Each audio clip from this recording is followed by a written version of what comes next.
Bismillahirrahmanirrahim. Assalamualaikum warahmatullahi wabarakatuh. Sebelum kita memasuki media pembelajaran hari ini, saya akan memberikan suatu perkenalan dahulu. Nama saya Aulia Rahman SPDI, berasal dari MTSS Darul Arafah Deli Serdang, kelas Akidah Akhlak kelas 1, PPG Daljab Akidah Akhlak 1, UIN Arainiri Banda Aceh. Baiklah, sama-sama kita mendengarkan. Materi hari ini adalah tentang akidah akhlak keteladanan Nabi Ibrahim. Yang pertama, kompetensi inti. 1. Menghargai dan menghayati ajaran agama yang dianutnya. 2. Menunjukkan perilaku jujur, disiplin, tanggung jawab, peduli, toleransi, gotong royong, santun, dan percaya diri dalam berinteraksi secara efektif dengan lingkungan sosial dan alam dalam jangkauan pergaulan dan keberadaannya. 3. Memahami pengetahuan faktual, konseptual, dan prosedural berdasarkan rasa ingin tahu tentang dirinya, makhluk ciptaan Tuhan dan kegiatannya, dan juga benda-benda yang dijumpainya di rumah dan di sekolah. 4. Menyajikan pengetahuan faktual dalam bahasa yang jelas, sistematis, dan logis dalam karya yang estetis, dalam gerakan yang mencerminkan perilaku anak sehat dan beriman serta berakhlak mulia. Kompetensi dasar. 1. Menghayati keteladanan Nabi Ibrahim alaihissalam. 2. Menjalankan sikap peduli sebagai implementasi kisah keteladanan Nabi Ibrahim alaihissalam. 3. Menganalisis kisah keteladanan Nabi Ibrahim alaihissalam. 4. Menyajikan hasil analisis sifat keteladanan Nabi Ibrahim alaihissalam. Materi. Informasi keteladanan Nabi Ibrahim. Keteladanan adalah merupakan perilaku seseorang yang sengaja atau tidak disengaja yang dilakukan dan dijadikan contoh bagi orang yang mengetahui atau melihatnya. Pada umumnya, keteladanan ini berupa contoh tentang sifat, sikap, dan perbuatan yang mengarah kepada perbuatan baik untuk ditiru atau dicontoh. Sosok Nabi Ibrahim ialah salah seorang Rasul Ulul Azmi yang memiliki keteguhan. Beliau juga sering disebut Khalilullah atau kekasih Allah, dan Abu Anbiya, bapak para nabi. Nabi Ibrahim adalah pribadi yang sangat patuh dan taat menjalankan perintah Allah dan mampu mengendalikan hatinya untuk cenderung kepada kebaikan universal. Sosok yang bisa kita implementasikan oleh umatnya ialah mematuhi segala perintah Allah, tak lalai meski memiliki banyak harta, mencintai Allah lebih dari segalanya. Terdapat pada saat beliau diuji oleh Allah tentang ujian yang sangat berat, salah satunya ujian anak dan harta.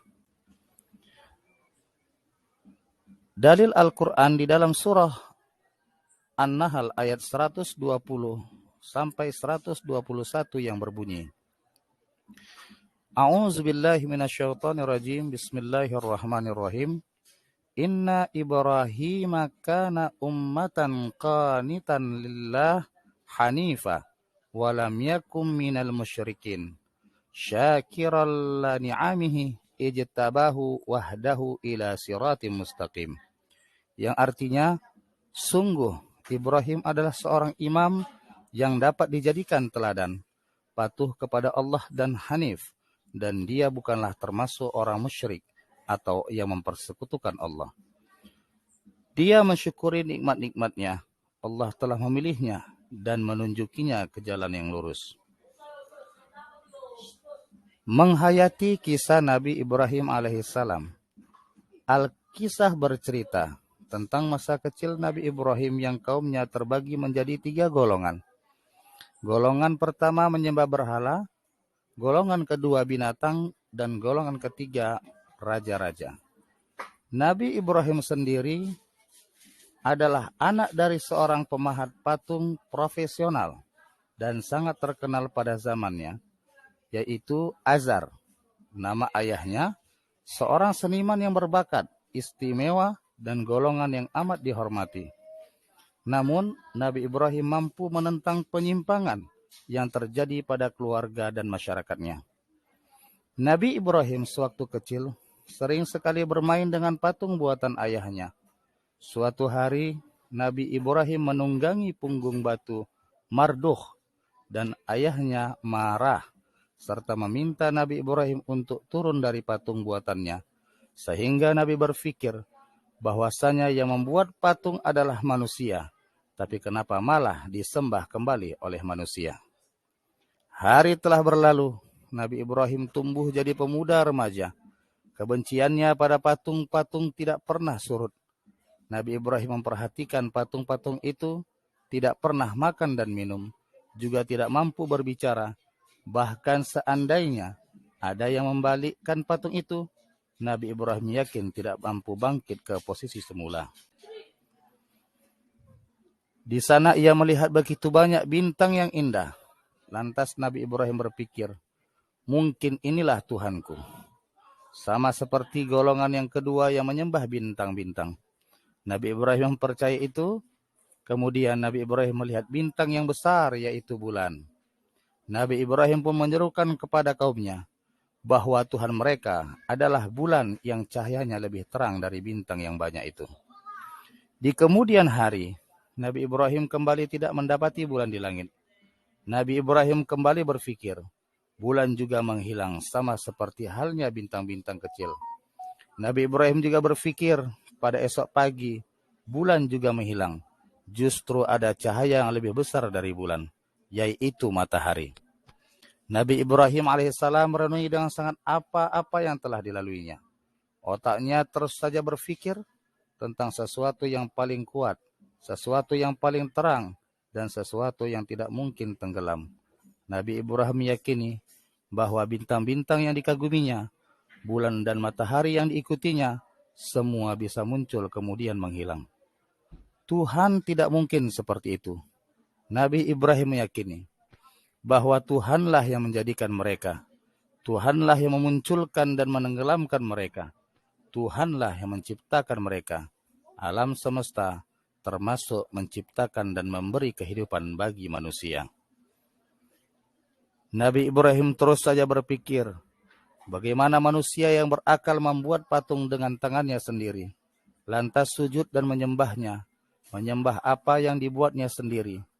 Bukankah yang demikian sangat mengherankan? Tanya Nabi Ibrahim di dalam hatinya. Suatu hari, Nabi Ibrahim diajak ayahnya ke mihrab, tempat di mana banyak jenis dan ukuran berhala dikumpulkan di dalam mihrab. Semua orang datang dengan pandangan tunduk dan hormat. Bahkan ada yang sampai menangis terseduh-seduh. Nabi Ibrahim justru datang dengan pandangan sinis dan menantang, membuat aneh orang-orang di sekitarnya. Kebetulan, di tempat penyembahan itu ada sebuah pesta. Ada juga seorang dukun di sana yang memimpin doa masyarakat kepada para berhala itu. Di tengah keheningan doa, tiba-tiba Nabi Ibrahim berbicara, "Hai dukun, para patung itu tidak mendengarmu. Apakah kamu juga yakin patung itu mendengar doamu?" Sontak masyarakat hampir saja marah dengan pertanyaan Nabi Ibrahim. Lantas buru-buru ayahnya menjelaskan dan segera membawa Nabi Ibrahim pulang ke rumah. Mukjizat Nabi Ibrahim alaihissalam. Mukjizat adalah sesuatu yang luar biasa dan biasa terjadi pada diri Nabi atau Rasulullah untuk membuktikan bahwa dirinya adalah Nabi atau Rasul Allah yang tidak dapat ditiru oleh siapapun. Mukjizat itu sendiri terbagi 4 macam. Yang pertama, mukjizat kauniyah. Yang kedua, mukjizat salbiyah. Ketiga, mukjizat akliyah. Yang keempat adalah mukjizat syahsyiyah. Sedangkan Nabi Ibrahim itu sendiri terdapat dan termasuk di dalam mukjizat salbiyah dan kauniyah. Di dalam peta konsep, mukjizat Nabi Ibrahim ada 5. Nabi Ibrahim yang pertama bisa menahankan tahan api. Yang kedua mengeluarkan madu dari jari. Yang ketiga menghidupkan makhluk yang sudah mati. Yang keempat mengubah pasir jadi makanan. Dan yang kelima membangun Ka'bah. LKPD lembar kerja peserta didik. Jawablah soal di bawah ini dengan baik dan benar.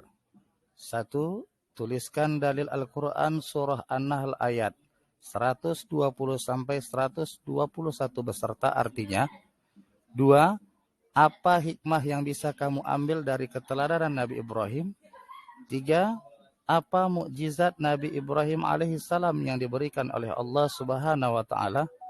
4. Sebutkan nama ayah kandung dari Nabi Ibrahim. 5. Sebutkan profesi ayah kandung Nabi Ibrahim. NB. Soal dan jawaban ditulis di kertas lembar dan dikumpulkan di atas meja guru. Wabillahi taufik wal hidayah. Aqulu lakum syukran katsiran. Wassalamualaikum warahmatullahi wabarakatuh.